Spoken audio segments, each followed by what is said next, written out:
welcome to another episode of This Is Our Normal. I'm your host, Saul Jones, and I'm sitting here this week with a great guy that I met the first time I ever went to a treatment center. His name is Mikey Hall. He's a great guy, and this is actually going to be a nice story this week. So there's definitely going to be some wild, crazy shit, but this is a success story. Mikey is sober right now, and he actually, when I got back from Nevada after my last session in treatment, Mikey was there to pick me up at the bus stop at midnight. I get off the bus, torn up, in my heart. Obviously, I was sober, but torn up in my heart. I just left a place that I had fallen in love with. I was coming back to the place that I just left a wreck, and I was going to live in a house that I had never been before with a bunch of people that I didn't know how to sober live in. I was scared, and I just rode a 7-hour bus ride, and I get back, and who's there to pick me up, man? I get off the bus, and there's Mikey, and everything just felt right again, man. Mikey, how you doing today, man? Dude, I'm doing good, man. I have nothing to complain about these days, and nobody listens anyway, so. So, okay, Mikey and me, we went to treatment together in 2016. When I first met Mikey, okay, check this out.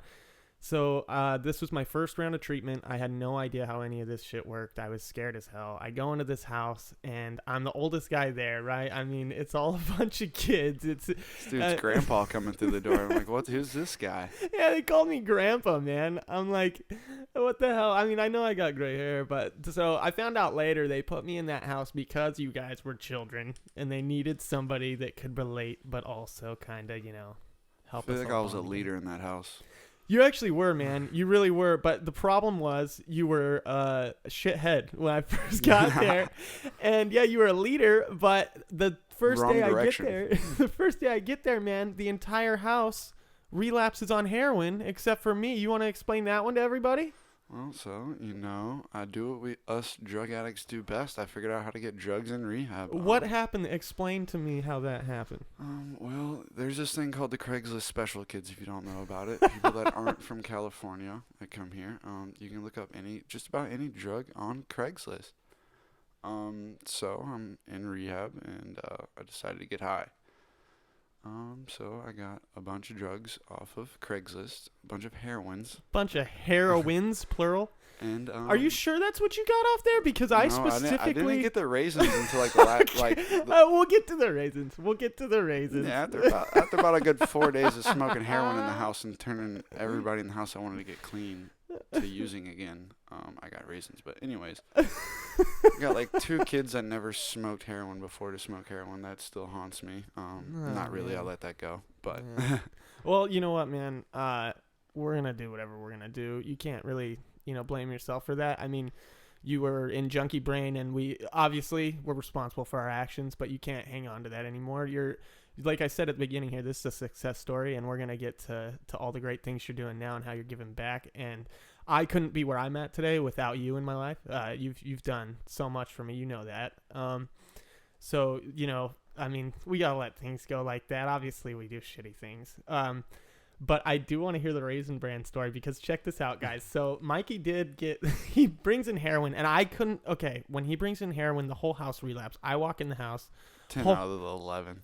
Whole house smells of vinegar, right? And I'm like, all right, I'm going to bed. Smoking heroin in every room. So every room in the house except for mine, which, okay, let me tell you a little bit about my room, all right?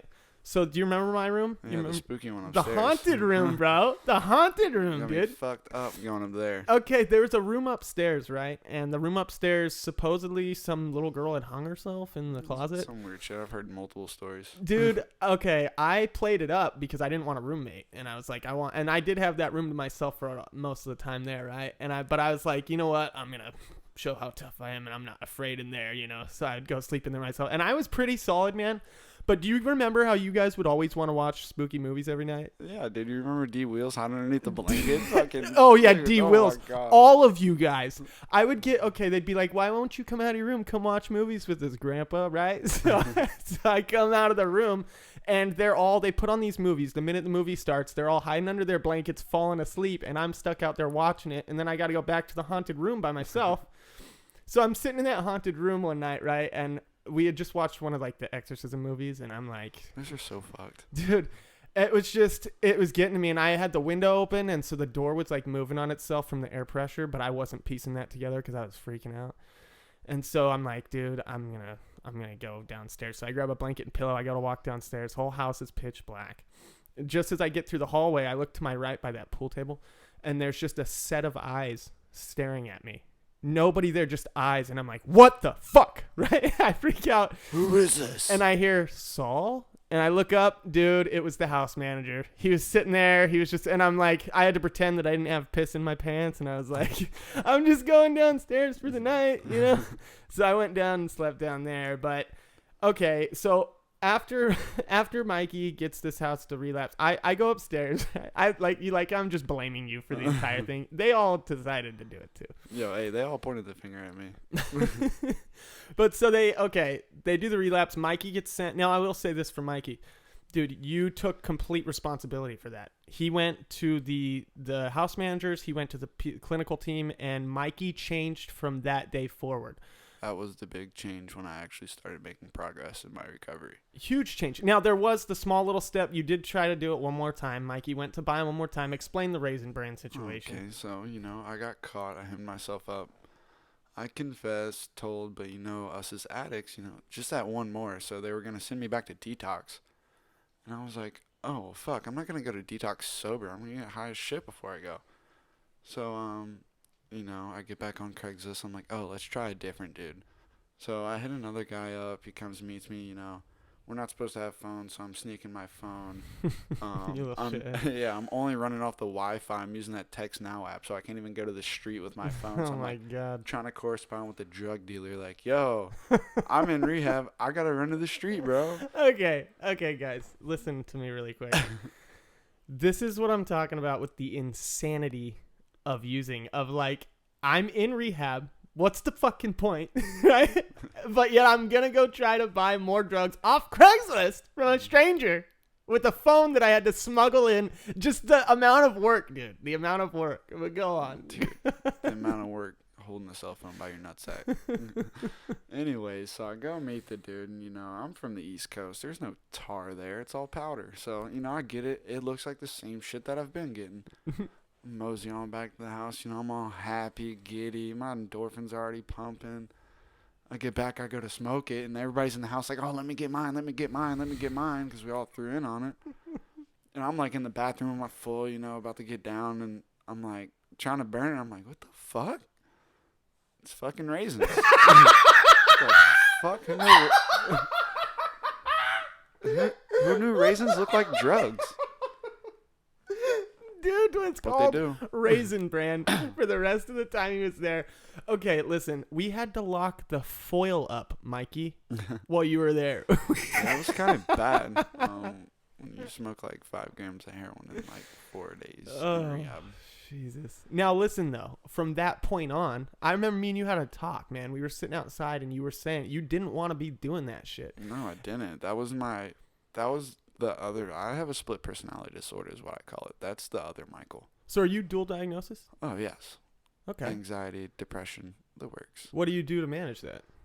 A lot of things, dude. Honestly, I used to be like a med seeker, like, oh, there's got to be some kind of pill that's going to help me, right, all this and that, and, What, like SSRIs? Yeah, just like non-narcotics, I was Yeah. trying, like, was it Zoloft, all kinds Yeah, of crazy SSRI, ones, and, yeah.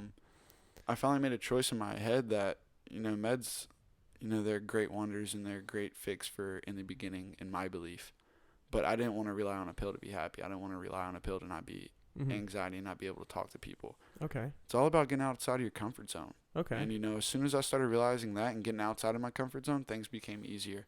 Speaking on this podcast, Yeah. never would have done this back in the day. Look Yeah. at me now. Hell yeah. The depression, my depression came from, my past, from using, from not graduating high school, being a piece of shit, all that. So I started cleaning up my past, my wreckage. My depression went away. I mean, it's not away. I'm still down days, but, there's positives in everything, and that's what I look for these days. You can easily find a negative if you want, Right. but you can find a positive just as easy, and you can turn your day from a bad day to a good day. Right. It's all about how you see it in my eyes. That's how I look at it. See, and that's what's helped me. You're one of the guys that I see that just puts in work. I know you're not like a 12-step guy. I haven't really. I've struggled with 12-step stuff too. I've said it before. I like the principles behind it. I like the steps themselves. The program I've had difficulties with, but if it works for somebody, it works for them, and keep doing it. You do a different type of program. You have your own, and it's working great, man, and it's fucking awesome to watch.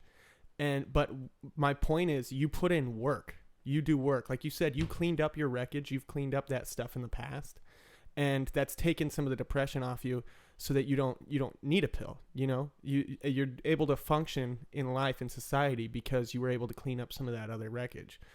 Which actually, that is a lot of what NA and AA do, but they just go about it a different way. So your way's working too for you. Yeah, exactly. And they always say their way or no way. Well, it's not supposed to be like that, but you go in those rooms and it's like that. Yeah, you hear a lot of that from some of the people there. The actual program itself doesn't say it's their way or no way. That NA says that there's multiple ways to get clean. But that's a different argument. I've seen people get sober in those programs and stay sober, and my experience in it has just been, when I've tried those, it's been more of like a boys club and like and I've struggled with that. I have also found some people though that are great people in their fellowship with those people, and that can help guide me, that because I feel like regardless of if you're in a program like that or not, you should have some sort of, well, for myself, some sort of guide, like like they use a sponsor, Mm-hmm. So a sponsor or mentor, something like that, just in life. Everybody should kind of have that, that people that have been through life similar things as you and can help you, guide you through it. But also for me, therapy, I need that professional help, because there's things that you deal with where, you can deal with somebody who's been through those same things and they can help you, but they're not trained to deal with those problems professionally. And some of those big issues and traumatic issues, I feel like for myself, it needed to be dealt with professionally. And by cleaning up some of that for me, it's helped me to be able to function better too. So Mikey, let's hear some of your stories, man. I know you got some ridiculous stories from using. It's so weird to see. The guy sitting in front of me right now is so different from the guy in these stories that you're going to hear. Anytime Mikey tells me these stories, it blows my mind. What do you got for me, man? Dude, I just want to open it with this though. Every time I tell these stories, now to like people that I meet new, they always like, what? No, you couldn't have done that. That's not you. It's like, no, you met me a couple years ago. You would have fucking hated me. Let's start with Domino's. One of the good ones when I was young. So Domino's, you worked there for a while, right? So I started working at Domino's when I was 14 and 6 months old. And I worked there for 4 years all in total. You're from West Virginia, right? No, get that shit straight, Virginia. There's a difference. Cousin fuckers can stay up there. Whoa. But anyways, so I'm 3 years into working there, completely strung out, on dope and benzos. So one night, I barely remember it. I don't know why I did it. I had money. I had drugs. I mean, I wasn't rich, but these are my favorite stories. The stories that people don't remember. Those are the stories I want to hear. I don't give a shit about stories people remember, because they're not as badass. Let me hear stories you don't remember. Go. Yeah, especially when it's this. So I ended up robbing Domino's, and how I did it, I threw a trash can through the front window and climbed in and stole all the money in the safe and ransacked the store. Let's be very clear. This was the Domino's that you worked at. Oh, yeah. I knew where the keys were to the safe. I mean, it made perfect sense. That's why you went to that one? I mean, I reckon. I don't really remember. Oh my God, man. So, How much did you get away with? Dude, I think it was like $900. It wasn't even, I mean, I don't even know. I think that's just what we used to keep in our tills. What was the plan, man? Where were you going with that money? You ever taken benzos before? Yeah. Do you ever have good plans on that? Well, here's my problem with benzos. You forget. Yeah, man. And then you just keep taking them, and then you forget you've taken some, and then you take more. I told an ambient story on here, and, that's a benzo, and I literally thought I was in a dream when I wasn't. And, got lost. I mean, benzos, yeah. So you wake up with random shit in your pocket wondering how you acquired it. Yeah, your pocket. Sure. Anyways, so yeah. I go home, and this is from what I was told. I go home, I walk in the door, and meanwhile, before I left, I told my mom that I was going to the store to get a cold soda. It was me and my friend that went and did this, and it was a school night. Problem number 1: never bring a sidekick. Yeah, That's how you get caught. And then my mom was like, "Hey, give me something from the store." Well, my store adventure it's like a 10-minute round trip from the store to my house. Yeah. Ended up being like 3 hours. Jesus Christ. But so I come home in all black with glass in my stuff, and I'm all fucked up. So I throw all my shit in the washing machine. Go to sleep. So my mom tells me, and this is after I got busted and stuff, that she went through Mikey my clothes. thought he thought that's how you wash money. Like So he got something. home and he's like, I just robbed that place. I need to wash all this. So he threw it in the wash. Gotta get the shit clean so He I can thought go buy that's- more He thought drugs. that's how you wash the money. And then I get woke up, and I remember this part. I get woke up by the cops, and one of the cops my mom went to school with, Officer Nelson, he was the one that woke me up. And I go out to the living room. There's fucking cops all in my living room. My buddy's already up, and I got like the blanket wrapped around my head and shit. Cops like, da da da, where you been? Da da da. And I was like, yo, I need to go back to sleep. I got school in the morning. They're like, son, you ain't got to worry about school. And that's the last thing I remember. And then I wake up in juvie in a single cell. And they wouldn't tell me what I did or, like, why I was there. And, like, so I was freaking out, Like, I'm in here for murder. I've never been locked up before. Never did juvie or anything. What was juvie like? Dude, it was fucking hard, dude. We had kazoozles and wham lams and movie nights. I have no idea what We still went to kazoozos and school. ram rams are, and I guarantee Candy. nobody listening to this does either. Somebody will.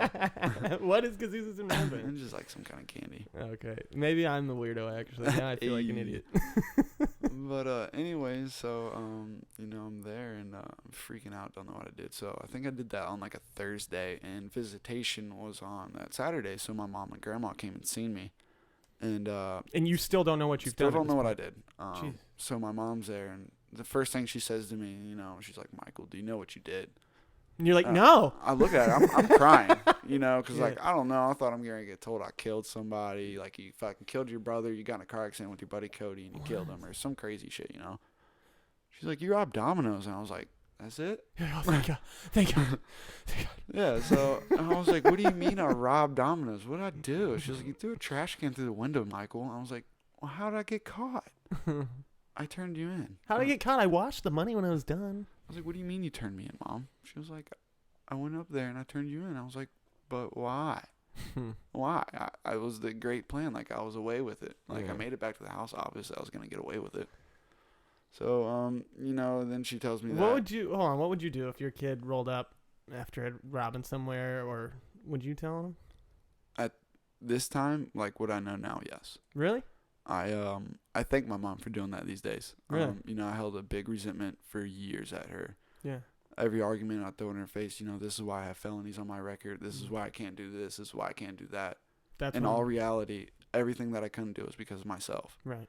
Nothing she had done. Right. If anything, she was trying to protect me. Right. And I realize that now. Yeah, that's important. Back in my day, prime time using, Yeah. fuck no. It was Yeah. all her fault. Right. Right. We always got to blame everybody. It can't possibly be us. I Right. never wanted to point the finger at me. That's not fun. Right. I can find an excuse in a minute to blame it on you. Right. Yeah, exactly. And it's a good one, too. Okay, so she's come to visit. She's told you what you've done. Now what are you doing? So I sit in Merrimack for juvie for like 3 months. Okay. Go to court and all that, so I get mandated 90 days in Merrimack. I get 4 felonies: conspiracy to grand larceny, breaking and entering, conspiracy to break and entering. Get out, I get put on house arrest for 6 months. On the way home, I call my brother. My brother uses. Mm-hmm. I'm like, yo, what's good? Like, what you got? I need something, Like, I've been locked up. That's our first thought. That's where we Yeah. always go instantly. Oh, when I got in the car, the first thing I did was got on my mom's phone and called my brother because I knew, Yeah. And also, guess what? I haven't used in a few months, I'm so gonna my get tolerance fucked. is going to get fucked up. So, what does my brother have? Some 30s. So, I get home. 30s are what, oxycodone? Roxycontin or Roxy, whatever the hell you want to call them. Those little blue cuties, right? Yeah, Roxy board short 30s. You can, whatever. You know what's crazy when we're talking about this? I can see it in your eyes right now. This is how you can tell the difference between, you can spot a heroin addict out of like a meeting and stuff like that if you go to those meetings, or out of any type of addict, because If you see somebody that's done meth, if you see somebody that's an alcoholic, if you see somebody cocaine addict, anything like that, right? You look at them, they have this disgusting look on their face of like, I hate my drug, right? You talk about it, they talk about how much they hate it and it's terrible and screw this. You look into a heroin addict's eyes, it's like they love it, man. Like it's a literal opiates you are in love with it forever. It's a love story, and it's a horrible relationship, right? It's never good. It's not a good relationship, but man, do they love it, right? Dude, you'll do anything for it. I don't give a fuck what it is. You're gonna do it. Yeah. I mean, I've seen some crazy shit out there. Yeah. So okay, so you get out. Your brother, is there. He's got 30s. Yeah. So I go right back to it. I'm 17, getting ready to turn 18. So. At this point, I'm lying to my mom, getting her to fake my drug test for me. I'm using her piss, convincing her I'm just smoking weed, and all that. And, I'm still running amok. So I turn 18 and I rack up 6 more felonies. I get locked up again. Doing what? Stealing.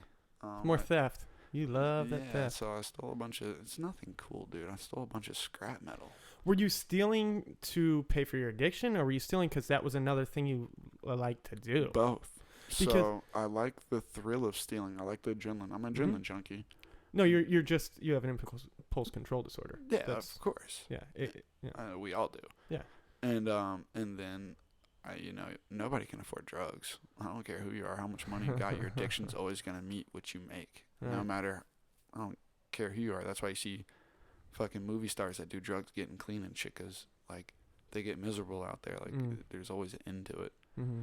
And, so I was stealing scrap metal. The last thing that got me hemmed up, I stole my best friend's mom's wedding ring. Oh, my God, dude. Yeah, it was fucked, dude. And they even gave me the out. They came over to my house and was like, hey, man, tell us you stole it. Tell us where to go get it. We'll go get it. We love you. We want you to have help. Mm-hmm. Just tell us. We know you did it. You're not smart. I was like, haha, I'm smart as shit. You'll never find it. It's only at a pawn shop. Oh, dude. So then, 2 days later, I get arrested with that, and then they catch me with 4 other charges that I was getting investigated for. So now at this point, are you set up for big boy jail? I went to big boy jail that time. Okay. So what happens there? Big boy jail sucks. I mean, it's jail. Yeah. So I go on there. You see the movies. You see everything that's happened. Like you're gonna get butt raped and all this. It's not like that. But I didn't kill nobody. I didn't go to prison for fucking 5 years. But, so I went to county, and I did 6 months in county, and then I got released to go to a program. I only had to do 30... I did 6 hours in the drunk tank, so that's pretty tough. Hard time. What do you know about DUIs?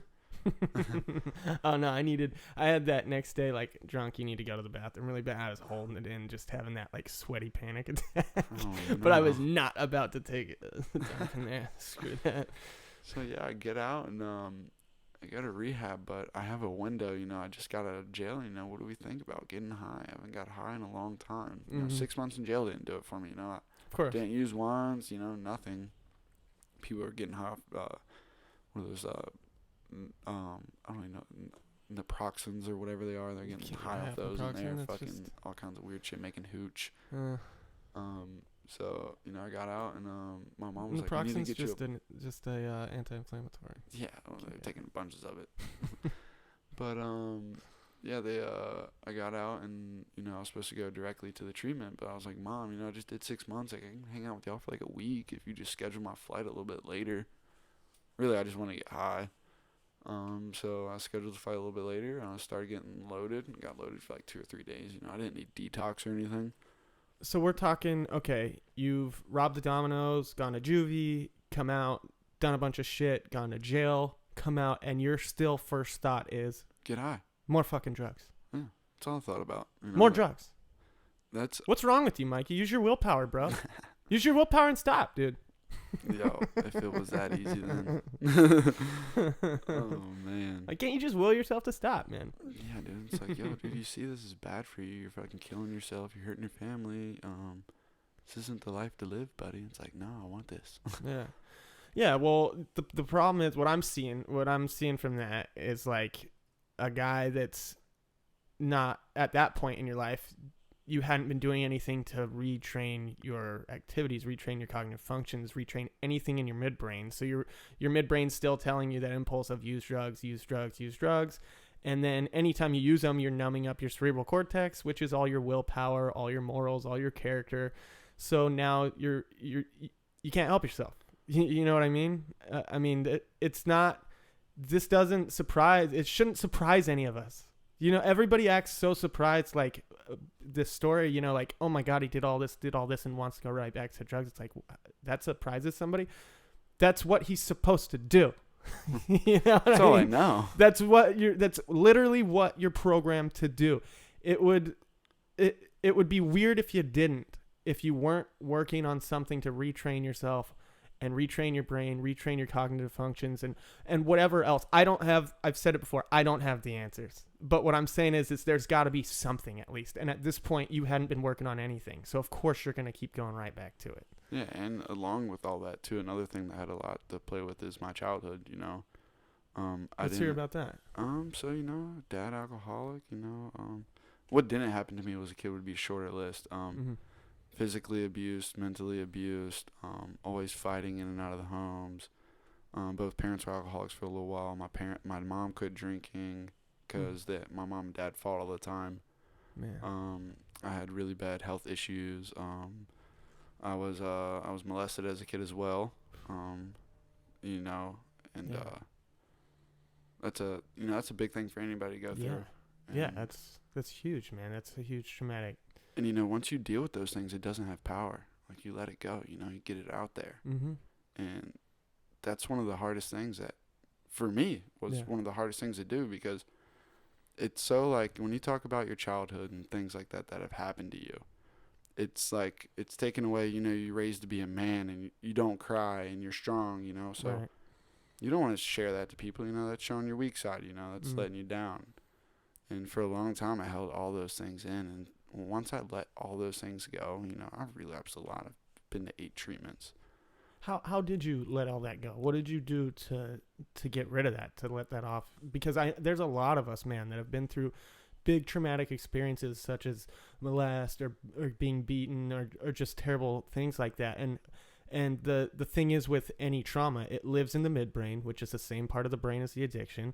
And so when we have these, it's going to make our addiction powerful. Not that the addiction wouldn't already be there regardless. We're going to be addicts if we're going to be addicts. That's not it. But the trauma living there with it, attaching onto it's going to make the addiction so powerful. So like you're saying, by being able to get rid of some of that trauma and working on that, it frees you up. What did you do to get rid of that? Dude, honestly, what I did, I stopped getting in my own way. How so? A big thing for me, you know, they say, you know, it's easy, you can do it, it's easy. It honestly is kind of easy as long as you make it easy. It's us ourselves that make it hard because you don't want to address that situation. Like, for instance, in therapy, or, you know, when I'm talking with people, they'll say, hey, share that with somebody, you know, get it off. It's like, no, you're fucking crazy. I'm not telling anybody this, you know, like, I'm a psycho, I'm this, I'm that. It's like, no, other people's experienced that too. Right. And once I started seeing that and started opening up to other people, and then honestly, another thing was, stop worrying about what other people thought of me, because it was none of my business anyways. Yeah. So, you know, I tell you, hey, I was molested as a kid. Hey, I was beaten as a kid. Hey, you know, I didn't have the best childhood coming up. I don't care what you think. Right. So that takes the power away right there, because that's the only reason why I didn't really want to share it too. Yeah. And because, like, I don't want to share that because I don't want to look weak. Right. But that doesn't make you weak. I know deep down I'm not weak. You're not a weak guy. Like, I'm a kind, loving person, and I know who I am today. Yeah. And my past doesn't define who I am. No. But yet it made me who I am today. Exactly. And your actions today, the man that you are, the way you treat people, the things you do for others, how hard you work on yourself, how hard you work on helping others, man, how hard you work at your job. It's powerful, and it's awesome to see, and it's like showing the rest of us a path, and I appreciate it so much, man. I can't thank you enough for that. You know? No, and like that's the big part about it, dude. Once you start realizing little things like me and your relationship, that how much of an impact that can have on you if you start looking at it in that way. If you start looking for those things. But, you know, some people like to look at relationships as, oh, this person did this to me, or oh, this person did that to me. It's like, okay, where'd you go wrong? What was your part in it? What was your part? Because I don't care what situation it is. if there's an argument or a misfall or anything, you had something to do with that. Yeah. There's somewhere in that problem where you can pick out, okay, this is mine. I need to own up to this and apologize or address that situation. That's what I do on a daily basis. Yeah. I look back on, maybe not every day. I don't look back like, oh, well, I did this day. But I try to be more aware of what I'm doing to people and how I carry myself throughout my day. Yeah. And every day I just try to be a better person. And that's all you really can do. Yeah, man. It's very apparent. You know, I noticed another thing, like for myself too, like getting clean is that trust factor of like, it also has to do with other people judging you. And it's like, like, you know, we get out of rehab and it's like, I want people to trust me not to use. And the thing is, you know, trust isn't ours to earn. Throw that out the window. You know, trust comes in time. Yeah. What trust really is, you know, somebody can't trust you. It's not that they're not wanting to trust you. It's that people that have trusted you before, they don't trust themselves to trust you again. So all that we can do is be trustworthy people, you know, and do trustworthy actions like you do in your daily life, Mike. And then the trust comes. Other people then will treat you as a trustworthy person. And like you said, that takes time. Actions speak way louder than words. Took me forever to get that, but once I started getting that, I mean, everything started turning around. My parents started coming back into my life. They started trusting me. Yeah. Now I go home now. My parents, hey, here's the keys to the car. Like, Right. Go out, have fun. You know, like. Right. And, you know, like when I go home, you know, there's still that past there, but you know, like I look past it. You know, like that's all in the past. Like they were dealing with their issues as well. Like I could only imagine what was going on in their lives to make them act the way that they did. Right. And you know, it's just.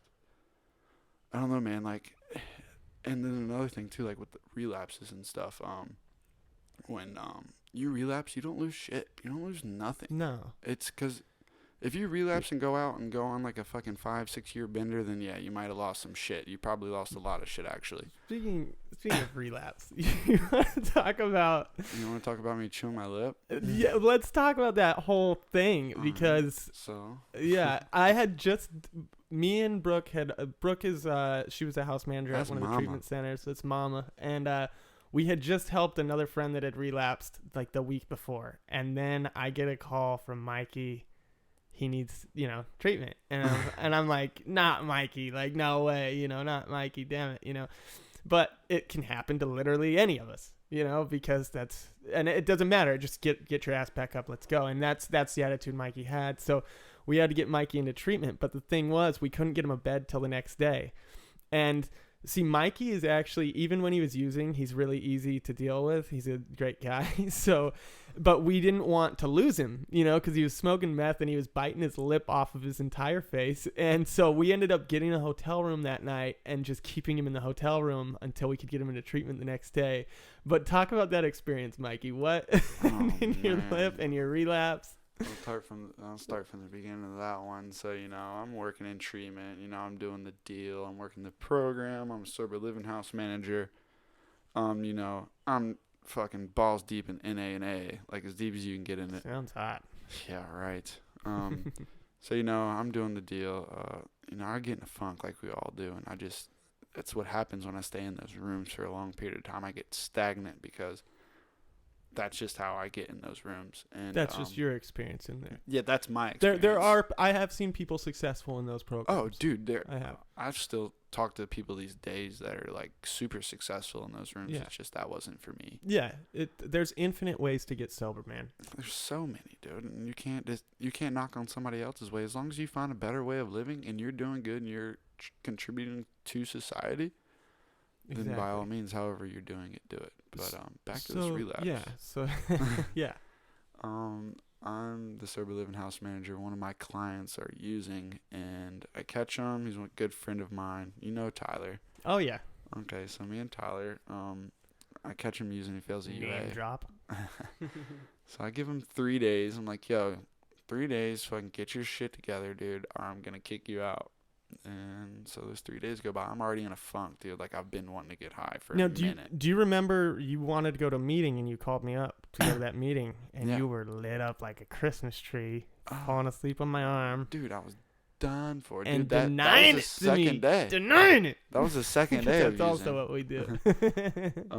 I actually tried calling my sponsor. I tried doing the whole You spiel. tried, dude. You tried. Dude, I reached out. And it's fine, man. And it's you were putting in the work, and it's fine that it still didn't. It doesn't mean that there's nothing wrong with it because you got right back up. Yeah, exactly. But keep 8 days going. later, but No, that's still getting back up. You know? oh yeah, definitely. I didn't lose shit from that. No. Like, So I don't care what anybody says. Suck it. So you're getting kicked out of the sober living house. Yeah, so I get all twacked out, and I lose my job because they run the sober living. Yeah.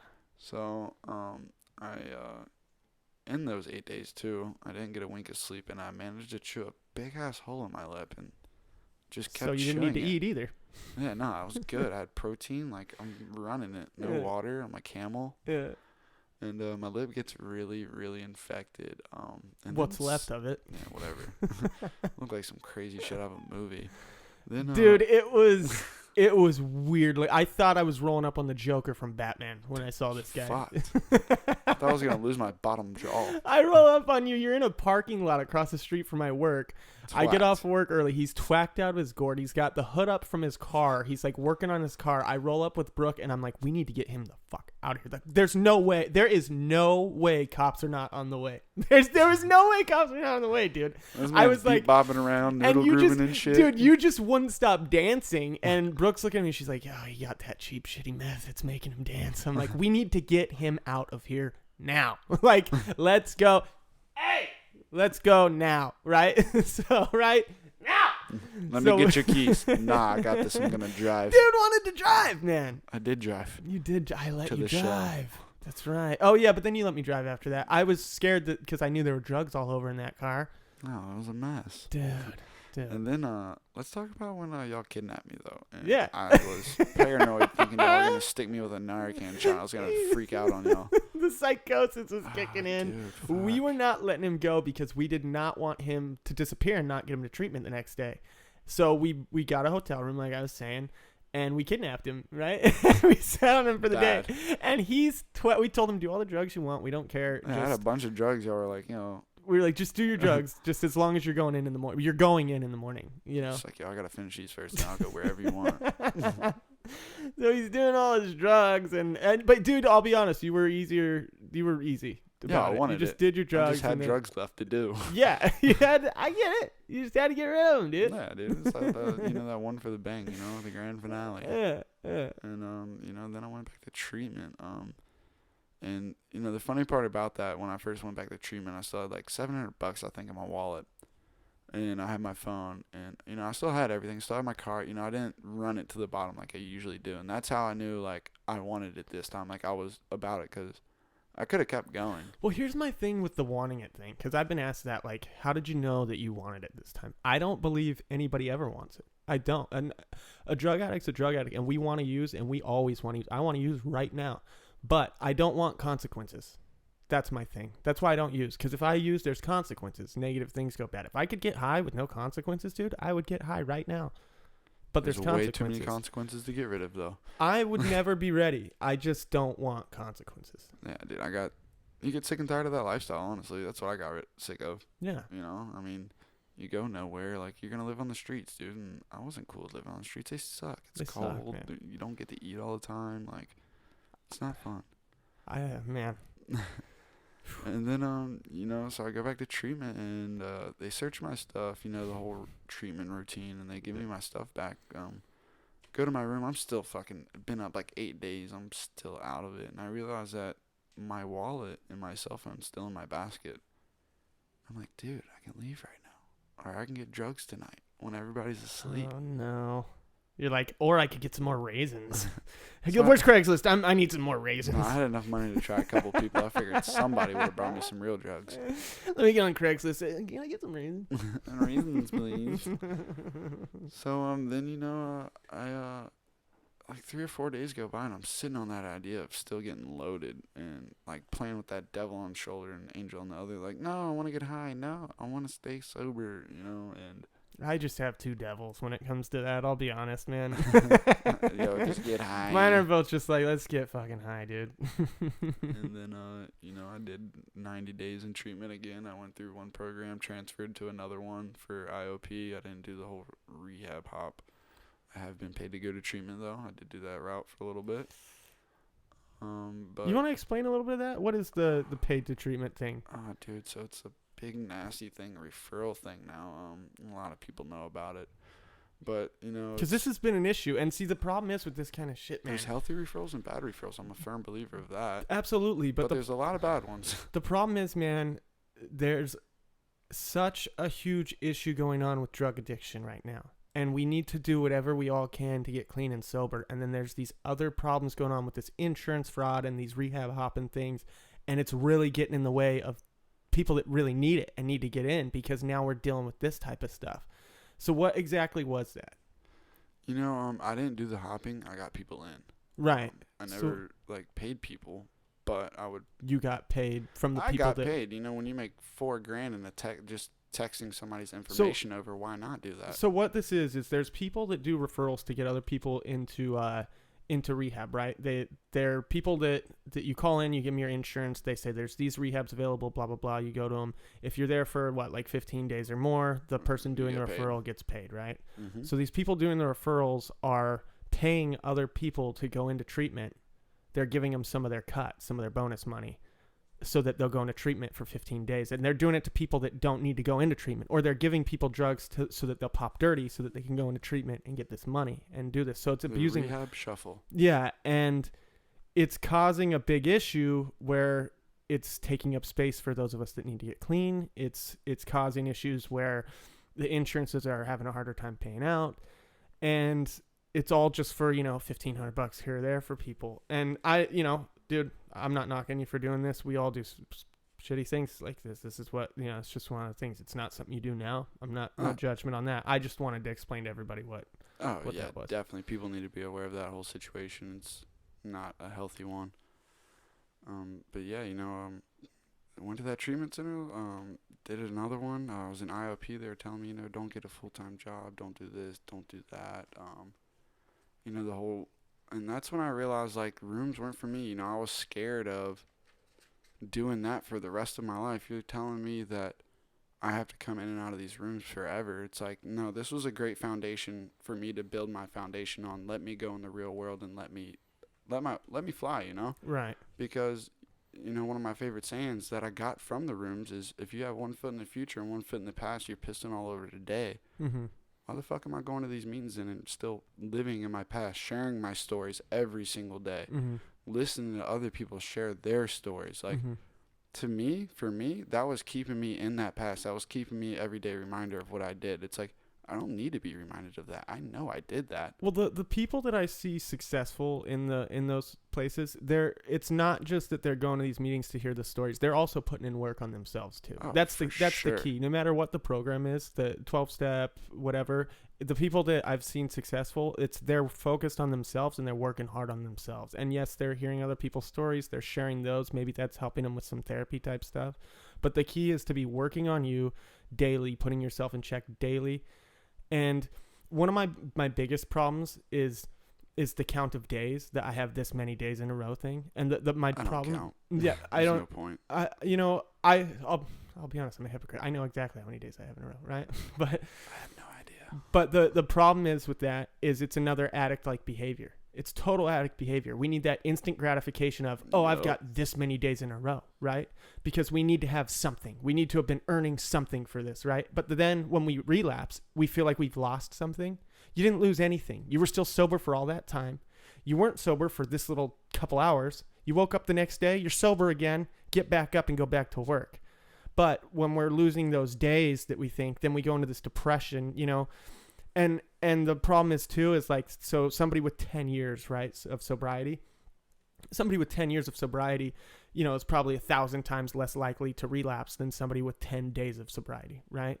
But somebody with 10 days of sobriety that has a relapse is 1,000 times more likely to come back to treatment or come back to any type of program and try to get sober again than somebody with 10 years that goes into a relapse, who would most likely it would be very difficult to come back because they feel like they've lost something. When we were all still clean for that time, and yes, the disease progresses, so we're going to start just where we left off when we relapse, but so does the recovery. It progresses as well. We start right back where we left off in the recovery. We don't have to lose anything. Yeah, no, like, for sure. I 100% believe in that, because for me, when I relapsed, I never lost anything. I've learned from my relapses, so that right there goes, to me finding a positive in everything. When I relapsed, I figured out something else of what to avoid or what not to do or what to do instead. Mm-hmm. And like you were just talking about instant gratification, man, did that trip me up a lot. Right. I'm a people pleaser, so yeah, I seeked out attention. Like, I wanted people to be like, fucking hallelujah, Michael, you're doing good. Praise you. Da-da-da. I'll kiss before you walk. I wanted that. And it took me a long time not to do that, Yeah. When I started, I can't remember who told me this, but it was like, when you start doing things out of the kindness of your heart and not looking for instant gratification and looking for people to praise you and stuff, mm-hmm. that's when you're actually going to truly actually enjoy when somebody does notice it. Mm-hmm. Because you're not looking for it. You're not paying attention to it. You're not doing something out of the kindness of your heart to mm-hmm. look for instant gratification or anything like that. Right. You're just doing it because that's you. Right. But when you're doing it to seek those things and get instant gratification, that's not you. That's just you manipulating people and getting what you want. Yeah, I see what you're saying there. Yeah, absolutely. It's getting out of self. I guess I've heard a lot, getting out of yourself and really looking to do something for others. And there's a balance between that, because I can also see covering up our own problems and not focusing on our problems and wanting to help everybody else. I noticed there's a huge issue with us when we get sober and we go home to our families, and all of a sudden we want to tell everybody else that they're some sort of addict, and we want to try to fix everybody else or their problems or whatever they have. And then that causes issues there. And it's like, one, we haven't even fixed ourselves. We haven't even worked on ourselves enough. And two, we're not therapists. We're not, we can't, we need to focus on us and be the people that those around us deserve to have around them. And those people around us will be able to gain from that. That's how we can give back to them. But also, there's also that where when we're not judging others, when we get back, and people think, oh, I can't drink in front of so-and-so, or I can't, and yeah, it's probably not a good idea to go places where people are going to be drinking right away. But like, we're not, for me, I don't judge people when they're drinking from me. You don't have a drinking problem. You don't have a drug problem. Like that's why would I think anything wrong with you using or with you drinking, that I couldn't judge you for that. There's nothing to judge there. I personally can't do it.